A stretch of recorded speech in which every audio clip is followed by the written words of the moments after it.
Welcome to the Digital Agency Growth Podcast. I'm your host, Dan Englander. Matt, great to have you. Thanks, Dan. Good to see you again. Yeah, likewise. And I appreciate the opportunity to join on your show maybe a couple months ago. Time flies. So hopefully that'll be live soon. And it's always great to have successful salespeople on to talk about what I think is one of the harder things for people to deal with in the agency space, which is not just moving deals along, but getting out of the sales seat, training others to sell. We've had a lot of perspectives on the show about perhaps selling your agency or building something that can scale. And I think one of the hardest bosses to beat in that video game, like the level 10 boss, is getting out of the sales seat for a complex and consultative offer. So I'm sure we're going to get all into that and a lot more. But for those that don't know you, can you talk a little bit about your background and how you got here? Yeah, I'll give you as short story as I can. People ask what I do today. I tell them I'm a leadership coach.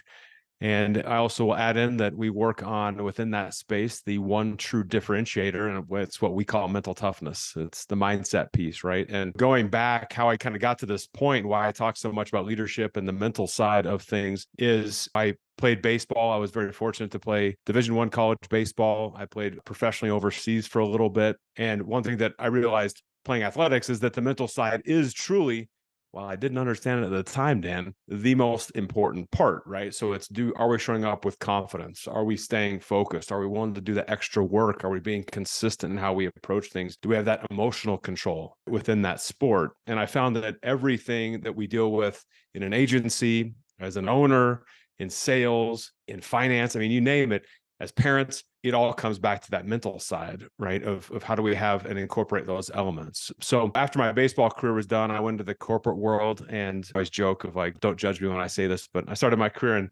audit and accounting and broke out finally. But no, I worked for a bunch of big Fortune 500 companies here in the United States, over in Europe. And long story short, I think especially as entrepreneurial mindset, I always had that within a corporate realm. And I was always seeking, like, what is that thing? What's the impact I'm supposed to have? What am I supposed to build, right? I had this urge inside me that there's something bigger I'm supposed to be doing, even though I'm working with great companies and great people and getting great experience. And that was really my jumping off point, Dan. Over 11 years ago, decided to launch what's now known as Matt Phillips Coaching and get to work with tremendous business leaders, sales leaders on showing up as the best leader possible and really kind of honing that mental game so they can have a big impact on not only revenue and sales, but the people that we work with in everyday life. Yeah, there's a lot of places to kind of go with that. I think the first is kind of thinking about the mental side of this. What do you find is the most common situation on the ground mentally when you're working with a new client? And are there, and I'm sure every client's kind of like you own unique oil fire, right? That you have to deal with. Yes. But what commonalities do you see across the board?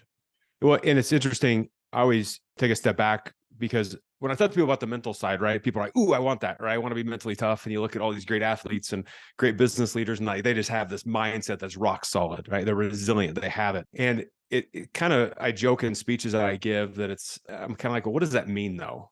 What does the mental side even mean? Or even as a leader, right? If I walk into your office today, Dan, and I'm like, be a better leader, and I turn around and walk out, you're sitting there like, what does Matt mean, right? You can't grab onto it. It's too squishy, even with being a great leader. So that's why I always lead off with, how do we define it? And so those elements I talked about, that confidence, focus, the emotional control, the consistency in how we approach things, we've tried to define this is what it actually means, right? And then that's going to drive behaviors. So every business owner, entrepreneur, salesperson is different, right? And my first job is to climb in their heads a little bit and start understanding the words that you're using, the phrases that are coming out of their mouth, that are rolling around in their head, even if they're not saying it, to understand where the roadblock is. Because we all put barriers up, at least I do, in what I'm doing, right? There might be something of, if I'm trying to transition out of sales, right, and give it to a sales team, I might be thinking to myself, but they can't sell as well as me, right? Or I need to be in that room to fully explain the product or service that we offer. And they're just not going to be able to do it the same as me, right? We're not going to be able to close. And so it's starting to understand the wording that's going on in their head, because that gives me great insight into like, okay, what do we need to start challenging? Like, what do you believe to be true? And how do we start challenging? Is it true that that person can't sell as good as you? Well, unless you train them up the right way, unless you put that time, unless you give them a little bit of rope to go out and wander and try and find their own path, like you're never going to know. So how do we start challenging some of those belief systems, things of that nature? So that's really where I start with a lot of people. And in your business, right? It's the words we speak are unbelievably powerful. And if you're paying attention, it gives you great insight into people. Yeah, let's talk about that angle a little bit. So, when you are starting to work with a new client and everybody's a little bit different, but back to the commonality question, are there archetypes that you see, like star signs? Like, are there several different personality types? And if so, what are those? Where you're like, okay, I'm dealing with this type of person, I'm dealing with that type of person. How do you kind Yeah, of no, think it's a about great that? question. Yeah. And one of the things that we've identified, there's kind of 4 different archetypes, if you will, what we call superpowers that give you great insight into the way people think, the way they work. And you have certain individuals who are those, what we call the visionators, right? So I'm channeling my Arnold Schwarzenegger with the Terminator, right? Of the visionator and procedurator, as you'll hear. But we have those individuals who, and again, there's not a right or wrong. It's just understanding the personality. So typically with those people who love casting that big vision, they love dreaming and doing that sort of thing. That's a beautiful thing. Sometimes though, the details and the execution side can get in your way if you're not careful. And then we have what we call the procedurators, right? So those are the people who follow the process, right? So I have a sales process, it goes from A to B or A to Z, and I cannot miss a step in between. And so they get so, while that's again a beautiful thing, what I often see is that when you're too tied or so tied to the process, especially as an entrepreneur or business owner, it doesn't allow you that flexibility to shift or pivot when needed. Right. So kind of the vision side of things, the procedure side of things. And then we have what we call the numberator, right? Which is a data driven person, right? Everything goes back to data.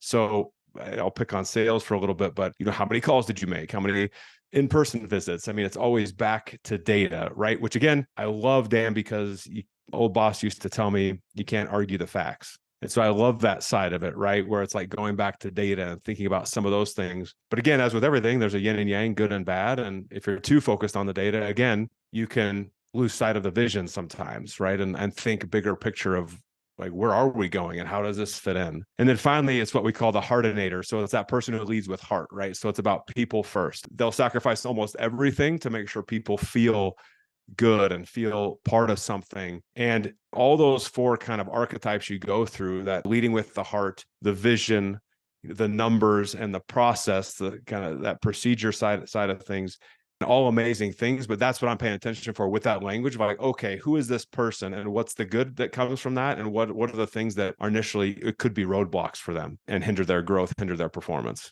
Right. That makes a lot of sense. Kind of moving on to the focus on leadership. And when we talk about leadership, you think of the person creating this broad vision. And then you also think of, I had a great call with an agency owner today, and he defined entrepreneurship as the process of firing yourself from jobs, right? Mm. So you kind of graduate from one thing, you fire yourself, you go on to the next thing from there. I want to hopefully tie this to a question, and we'll see if it happens. It doesn't always, but Right. I guess when it comes to firing yourself from jobs, which of those archetypes do you think has the most trouble with that, and why?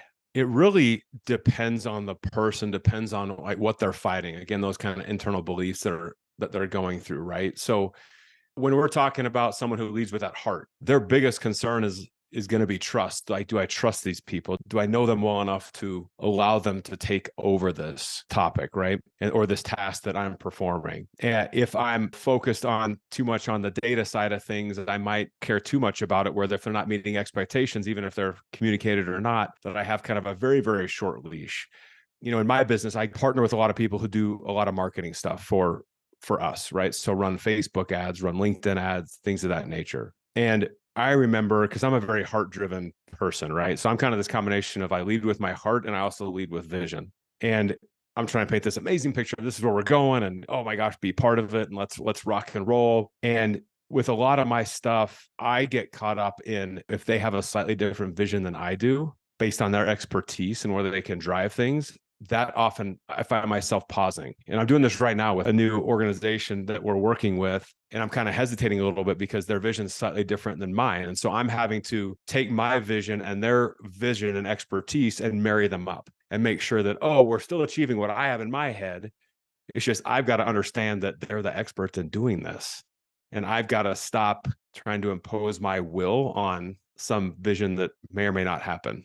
And I can do the best I can with create this vision, but it's kind of a different thing that I'm dealing with. So that's what I see. It's like just understanding as we start looking at growing, scaling the business and utilizing the resources, the expertise that we've hired for or partnered with from a third party, and making sure that what I believe to be true is challenging that and is starting to look at it differently and giving myself grace and time to look at that, especially as a business owner, to say, is that really true, or am I making up a story in my head? Right.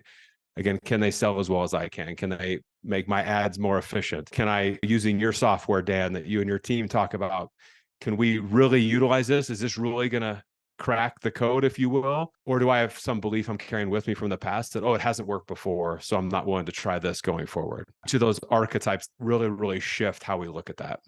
Right. One thing that is a rude awakening for a lot of entrepreneurs is this kind of Peter principle concept, where it's everybody rises to the level of their own incompetence. It's the Mm, same thing as saying, we got you here, we won't get you there. Or there's a lot of like this idea of you're in school or you're in your first job and it's like you're trying your best, and it's like, well, what if your best isn't good enough? Like, what if what got you to a million isn't going to get you to 2 or 5 or 10? How do you diagnose that with your clients? And then what do you do when you run into that, when you run into a situation where the leaders really aren't good enough to get to the next level? I ask a lot of questions of what I do, Dan. I ask a lot of questions because what I'm trying to get to is the facts and the truth of really what is true, right? What's made up and what's real. And we have to be willing, I believe, as just human beings, but especially as business owners, entrepreneurs, to be willing to ask the tough questions and get to the truth. So, for example, when I'm talking to someone, they're like, to your point, what got me here is not going to get me there. Okay, so what shifts are you willing to make? Well, I'm thinking of hiring somebody. Okay, tell me about what type of person you're looking for. Well, I've had a really hard time with this, Matt, because I just can't find someone who can sell as good as me. Why do you think they can't sell as good as you? And then you start just asking questions, diving to this place of, a lot of times it's all fear-based, right? At least that's what I find for myself as an entrepreneur. There's some underlying fear where I'm like, well, I don't know if it's going to work. And I'm trying to assess the risk to the best of my ability to be able to make a decision, when sometimes, and again, I'm a pretty calculated person. Like I don't spend money willy-nilly and be like, oh, sure, yeah, let's go buy this product and do this and do that and make these huge commitments. I want to tie back and see the results, but I first have to start with, what is the fear? Like, what's the story I'm telling myself? And let's get to and see if that's true or not. And maybe it is, but a lot of times it's not, right? So it's right now launching a new Facebook ad company that we're personally dealing with. Is it going to work? I don't know. Was I nervous to make the investment? Yes. This person, though, and this company came from a referral that I trust, and we're stepping into it very intentionally, diligently. Like we're partner with this person to make sure we're going in the same direction. We've got metrics. We're looking at the right data to make the right long-term decision. So we've got the short-term focus with hopefully a very, very long-term play. But even I had to tell myself, Dan, of like, we've tried these Facebook ads in the past, haven't seen amazing results. So the question to myself is that what's holding me back from making this investment to grow the business? Or am I willing to shift our approach and me get out of my own way and go tap into the expertise of this person? And so obviously I got to that conclusion that it's time to dive into this stuff, but it's just really, what is true? What's the story? And that's why my wife, she's sitting in the other room right now. She's the COO of the business, and she's really good at asking me the right questions. And even though annoying at times, right? Because we don't like to ask questions, but she's right 99% of the time. She's like, what are you saying? What story are you telling yourself about this right now? And I'm like, well, this and that. And usually it has to do with some sort of past failure. It didn't work the way I thought it was going to work. And once I get down to the data and the facts, I'm able to make an actual non-emotional, the best decision for the business to make that shift. So that's exactly what I'm looking for with my clients, Dan, is I question. What's the facts? What's the truth? And oftentimes it's kind of that made up story. And we have a lot more control into shifting that story than we give ourselves credit for a lot of the times. Yeah, I think that's a really good answer. And some of it could be a mirage, or could not actually reflect reality for the reasons that you think you can't get from here to there. To kind of bring this to the sales angle, we here at Sales Schema have been successful hiring for sales, have also been very unsuccessful hiring that sales role. Mm. And I think that the times that we haven't been successful, some of it's because we made the wrong hire and the person wasn't a good fit. but it was also at least equal parts because I didn't and we didn't fully appreciate the level of detail on the operational side that it took to making that person successful. A lot of the times you have to figure out, is the person you're hiring, are you hiring a leadership role, or are you hiring somebody that can like be successful in an existing system? And if you go out looking for a certain sales role, 99% of the people that you're going to get are not going to be entrepreneurially inclined. They will have been successful, assuming you're qualifying for that with as you should be, like within an existing system. So now what we've realized is making sales people successful is like a whole other job in itself. It's the attention to detail, it's operations, how are the leads coming in, what happens when, what scripts are you using, what software are you using, how are we training, and everything like that. So how do you sort of build those structures? Like when your clients want to go out and hire somebody, how are you sort of setting their expectations about what needs to happen for that person to be successful and how they can be good leaders? It's a great question. And I come at it from a couple different angles. One is, this is something we do in our business and that I coach people on as well, is we first and foremost, we go through a process as a team to identify and figure out the exact type of person that we want. So obviously they have a sales background. They've done that type of stuff before. I look at that job description as it's one element, right? I know I need someone from sales if I'm hiring a sales role, for example, right? And so I'll figure out how many years of experience I think they need and all that sort of stuff. But we do that as a team. And then we go through this exercise where we're trying to figure out like, what are the attributes of this person that's going to make them successful? That's a key element that a lot of owners or agency owners or whoever, kind of a mistake that they make is they don't spend enough time thinking about the type of person that we want. So one training that we do with people is we take them through, we have this list of 50 competencies, and we do this independently. So myself, a board member, my wife, those are typically the main kind of core that do this. But we will look through this list independently and say, okay, for the role we know we're trying to fill, because we've already built the job description, what are the key attributes that we need to find in that person to make them successful? So we pick those, and then we come back together as a group and we say, what 5 did you pick? And there's only 5, you can't have 20. What are the 5 most critical ones? And so for certain roles, I might want a super detailed person. I might want a structured person. I might need that entrepreneur. I might need that bulldog to go try to get 500 no's in one day to get to the one yes. But it's figuring out like, what are the attributes that I need within that person? We come to agreement because typically like 3 to 4 out of 5 as a group, we're pretty bang on. We're in agreement. But there's always 1 or 2 that we differ on, and we understand like why did you think that? And figure out what are the top 5. Then we match up the interview questions to that, because we want to ask very specific questions around that. So we have this whole worksheet that we give people where it says, okay, if you believe that you need that entrepreneurial type mindset of a person, then here's example questions that you can ask them to make sure that they're that type of person. Because again, if you're going to hire some salesperson from a massive Fortune 500 company or Fortune 100 company, nothing wrong with that, but you better be careful if they're coming in and you're like, yeah, that infrastructure you're used to, it doesn't exist. Or we've got a little bit different setup, right? And you're going to have to help build it. So it's understanding, like asking very pinpointed questions based on that. A lot of times that sales leaders, agency owners that I talk to, it's almost an interview based on, do I like this person? And that's absolutely an element, right? You want to enjoy people you work with. That's an element. You want to have that rapport and just like them. But it's the quality of questions that you ask determine the quality of person you hire, determines the quality of leader that you become, it determines the quality of person that you just evolve into. So it's being intentional with the questions you're asking. That tells a lot, like that upfront process, and it's an investment, but it's worth it, right? It's like either pay now or pay later. And I say pay up front now, get aligned. So that's what we do internally. And that's what I coach people on. And then after we interview them separately, we come together and we rate them. We say on a scale from 1 to 5, how did you rate this person? Well, I had a 5 here. And then Kevin, my board member, says, well, I had a 1. And then we're like, okay, whoa. Like, why did you have a 1? Why did you have a 5? And so we interview very intentionally, and we come back and rate them to make the best decision possible.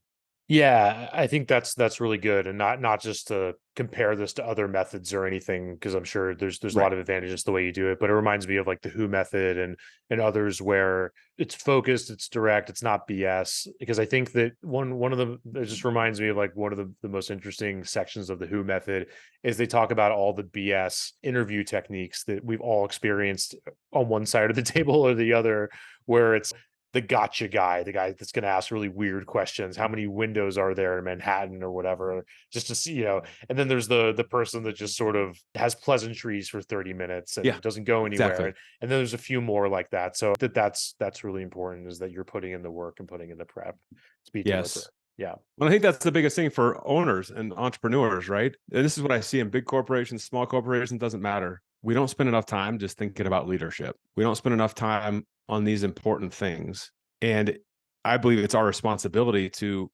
pause throughout the day and carve out time to think about these important things, because we're all busy. Like I don't know, Dan, if you feel this way, but sometimes I feel like I'm running a million miles an hour. And that's when we feel like we're running, or actually are running a million miles an hour, that's when these things are skipped over. And I believe to be the most effective leader in your organization, it's intentionally carving out time just to let your brain relax a minute and think and tackle these big things that can be repeatable, but really think through these and have that creativity and freedom for your brain to really dive into those.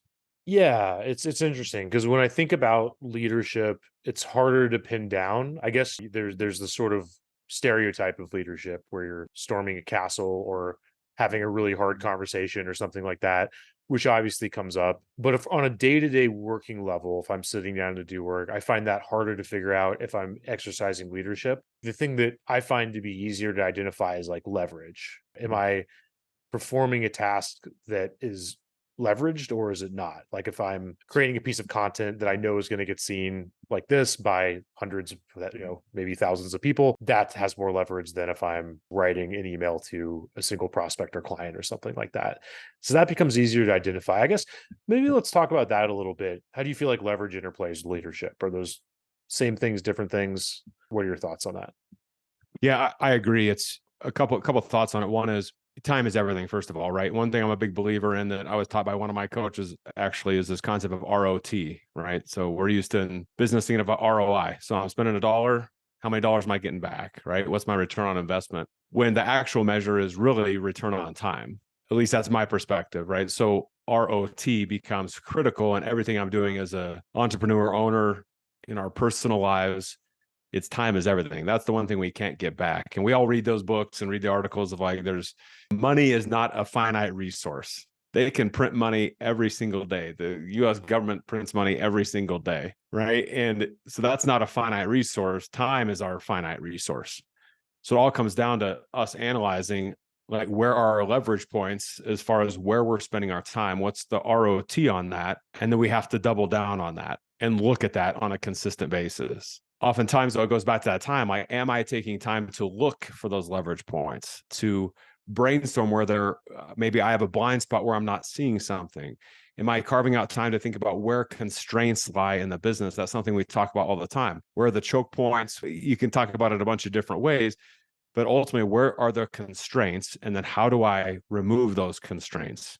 Yeah, it's interesting, and I think that that's all true, and you can measure time, and it certainly is a resource.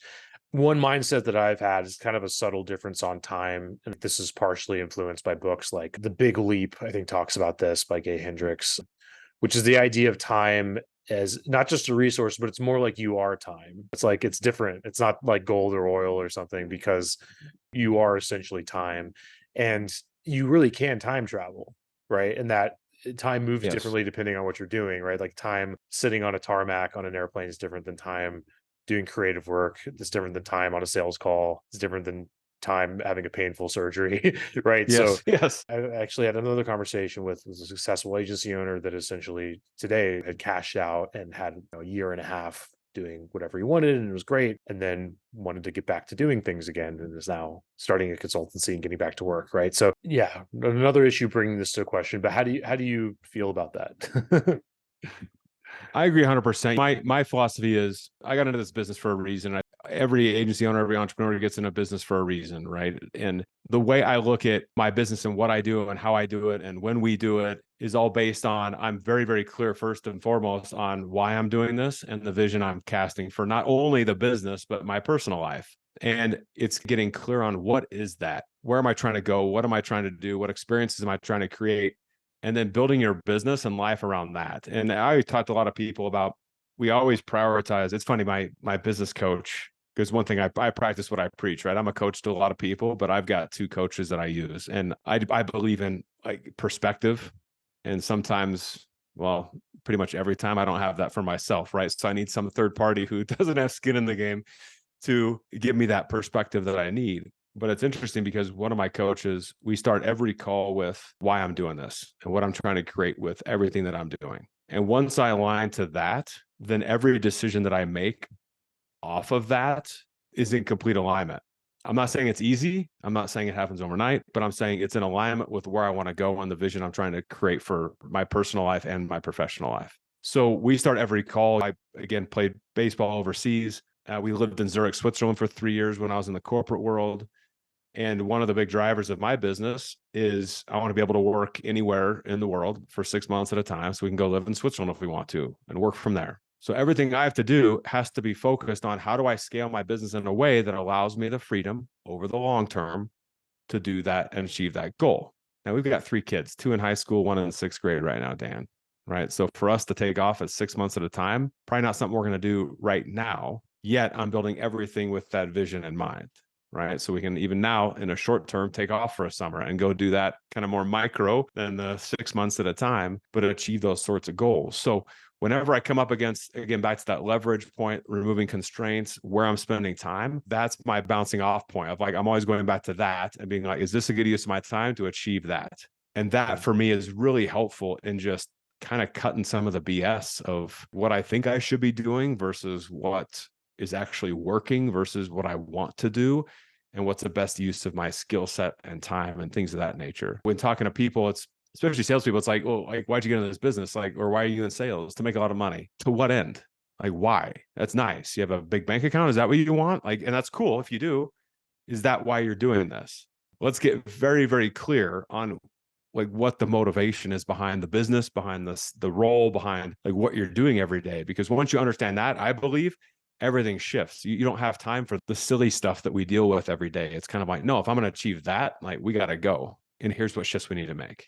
Right. That makes sense. You mentioned kind of coming from a professional sports background, and my guess is there's a lot of training, a lot of exercises you have to do every day, and you have a specific regimen and so on. Do you feel like there's an equivalent of that for leadership? Are there exercises, specific exercises that your better clients are doing to increase their leadership capacity? We have a methodology that we use here at Phillips Coaching, and there's 5 elements to it. I won't have time to spend on each one, but it really comes down, first of all, to, and I can walk through the methodology real quick, but the first is how much time am I carving out just to think about how am I developing myself, my team, where are they at, what's working, what's not. That time element and carving it out is huge. And I don't see a lot of leaders do that. So it's no different than I'm a professional baseball player and I know I need to go take swings, extra swings after practice or before practice or whenever I can. Well, the first step is carving out the time to actually do that. And then I will show up, bring my bat, bring my cleats, hopefully have somebody with me, or if not, balls and a tee, and I'll go hit balls. But the first step is actually carving out time to do that and not letting the day control you. It's you controlling the day. That's the first thing. The second thing, and different elements that I walk through with these different individuals, one of the elements within our methodology is called setting the bar. So it's establishing the standard for myself, for my team, for this organization. It's building your leadership philosophy. It's understanding like this is what we need to do. This is how we need to show up, behave, react in these different situations. So when we carve out time, it's going back and being like, have I set the bar? Am I holding the bar? Am I holding people accountable? Are I doing the right things as an organization? But thinking through that, right? Not just letting the day, again, control you, but thinking through that. We have another element that we talk about, which is called optimizing the sales machine in this case, right? Or optimizing the business. And so it's looking for opportunities to remove constraints, looking at the different processes and making sure they're as efficient, as effective as they could be. It's those sorts of things, Dan, that, and even from what we call it the 1% success psychology, right? So another way to say mental toughness, it's another element where it's thinking through, for example, emotional control. So was I in control of my emotions this week or today or last week? What adjustments do I need to make around that? And even contemplating like, where am I getting in my own way? What beliefs are holding me back from showing up the best I can, or hiring that person, or leveraging that person? and letting things go, whatever you're telling yourself. But it's these sorts of elements that if you have time to think through those, and literally we have people think through each element as we kind of build those out with individuals, that's when, again, we find the things that are often sitting right in front of us that are easy to leverage, easy to shift. And if we take the time to look at them, then we can do something about them. So we have people think through that way from a methodology perspective. Something you said reminded me of this quote from John Danaher, who's kind of a famous jiu-jitsu / MMA coach, and he's trained a lot of MMA fighters and all this stuff. So these are guys that go out in front of tens of thousands of people, fight in a cage, so on, Yes. on live television. And he talks about how 99% of the people, that maybe 95%, need to be de-hyped. So they need to be brought down to understanding that, hey, this is just like the normal thing you do every day. It's just in front of other people. It's the sort of idea that everybody can walk across a beam, but if you put the beam 6 feet in the air, a lot of people will fall off. It's the exact same task. And then there's a small percentage of people that live for the hype, right? And they benefit from it. They perform better because of more hype and that sort of thing. I'm probably like the 95%. I think for me to do riskier experiments in the business, it helps to bring myself down and to say, hey, this is just an experiment. If it doesn't work, here are all the reasons will be okay. We have this insurance policy, we have that, etc. How do you think about that when you're working with clients?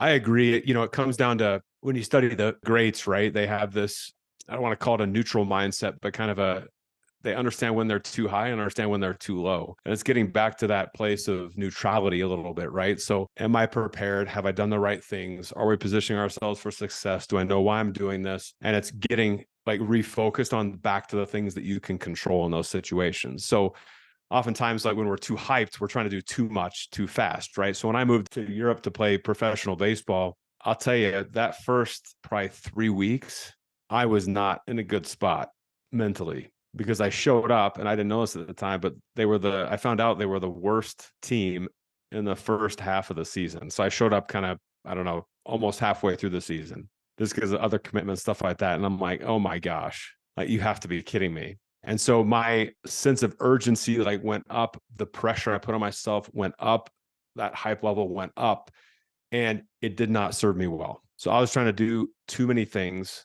too quickly, make up for a team that wasn't playing very well. And I thought I could do that with one swing of the bat. And because I did that, I played horribly, awful. I remember calling my parents. I was blessed with such a great support network growing up. And I called my parents and I'm like, I want out of here. This is brutal. And they just calmed me down, said, go back to controlling what you can control. So they brought me back down to this neutral mindset, right? Of do what you can do, prepare, go perform, and you can't control what these other teammates do. And so I took that kind of mentality into that next game.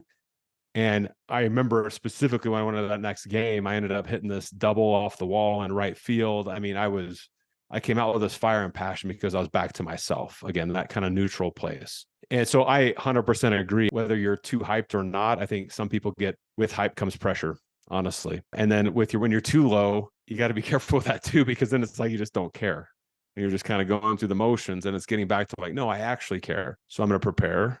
I'm going to show up. I'm going to do the things that I can control, and we're going to do some amazing things right here, whether that's sports or business or whatever. But it's just watching for that and making sure that you're staying balanced. Yeah, there's a couple things there, and I think that is essentially kind of identifies what a flow state is, and Yes. that's useful. And another thing is baseball, because I find, as an aside, kind of as a sidebar here, I find myself defending baseball a lot to people that are like, baseball's boring, whatever. What's interesting about it is it's like this weird perfect combination of a team sport and an individual sport.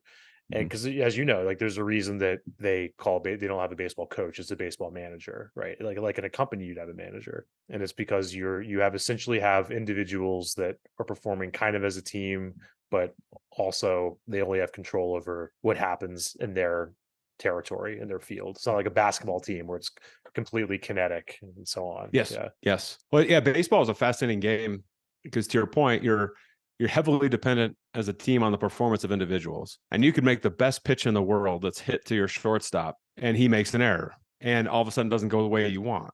And now it's back to like that pitcher now has to pick himself up and get mentally back to the right place before he throws that next pitch. Because if he doesn't, typically not very good things happen. right? So it's the pitcher who gives up a home run, for example, where that player has an error and they're really angry and they throw the next pitch without having understood how to calm themselves, that typically another home run's given up, or again, just a hit's given up because they're trying too hard in that moment to make up for something someone else did. So it's back to like that, you're dependent and you can push each other. That's what's so unique about business too. It's like our job is to position our teammates to be as successful as possible. And as leaders, as owners, as entrepreneurs, we have to carve out time to think about some of that stuff and be like, am I helping him or her be successful in their role? Am I figuring out how to onboard them from a sales perspective, right? Am I starting to understand like where they need to develop? And am I being intentional with when we meet that we're actually pushing on those items to help them become successful? And then there's some point where you have to let them play the game and Yeah. see if they make an error or if they make the play.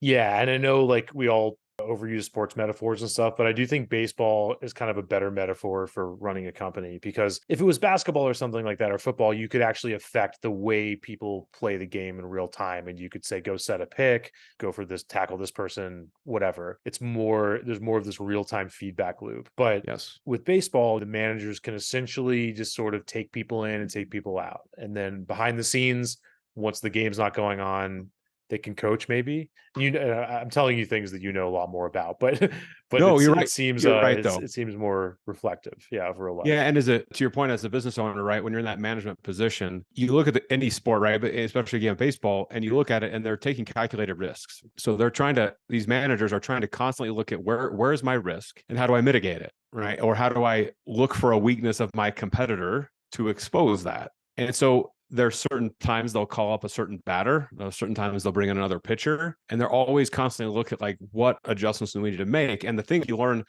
about a lot of sports, but and especially baseball too, is if you're an effective manager or leader, you're assessing that risk, you're still taking the risk, and you pivot quickly. So if I'm a manager and I bring in a left-handed pitcher to face a left-handed batter, and let's say maybe it doesn't go so well because my odds statistically are like, okay, I have a better chance of a lefty on lefty matchup to get out. I'm not going to bore people with baseball statistics, right? But there's a better probability. Well, let's say it doesn't go as well. Well, now the next batter that comes up is a right-handed batter, and now I've got a decision to make of do I keep that lefty in there or do I switch out to someone who gives me a better chance to success? So it's this constant notion of like, let's take the risk, but be willing to pivot quickly when we need to. And that's that leadership side of things of making sure that we're looking at it in a similar way, right? Take the risk, but pivot quickly. I remember a story that a family friend of ours told. He's an American guy. He worked in China and Japan for a long, long time and was with Jack Ma from Alibaba coming up from like the start. And that's one of your true like rags to riches stories, right? Jack Ma coming from my school teacher to billionaire. And it was interesting. He told me a couple of things. He said he was very obviously dogmatic principles, things like that. And he said he would always tell me like, you have to be one with the wave. Right. So sometimes the wave's going up, sometimes the wave's going down. And Jack Ma would tell this guy, he said, the only time you'll get in trouble is when you're fighting against the wave, whether it's up or whether it's down. Right. So very philosophical, right, in nature. But you think about it when you're fighting against, I don't know, just how things are moving, it's like just kind of be in that flow state, be with one with the wave. I always love that. The second thing, and more Sorry, go ahead. applicable one, Yeah. is he made a comment to me and I was like, what? As soon as he said it, he said, the only time I got in trouble with Jack Ma was when I was not taking enough risk. It's like, what do you mean enough risk? He said, Jack wanted us to take the risk, but pivot quickly when it wasn't going in the right direction.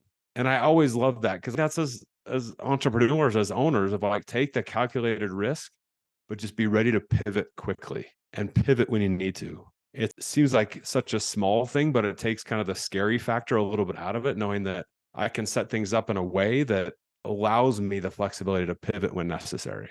Yeah, and that's mirrored by people like Jeff Bezos, right, that wrote all about the idea that most decisions are two-way doors and not one-way Yes. doors, and you should act with 70% information because if you wait till 90 or 100, you're waiting too long and all that sort of thing. So that's interesting that it's come from Jack Ma that way. Yeah, this and the other thing I thought of was being one with the wave. I think this is the metaphor show now, if anybody's Yes. Yeah. into that. Right.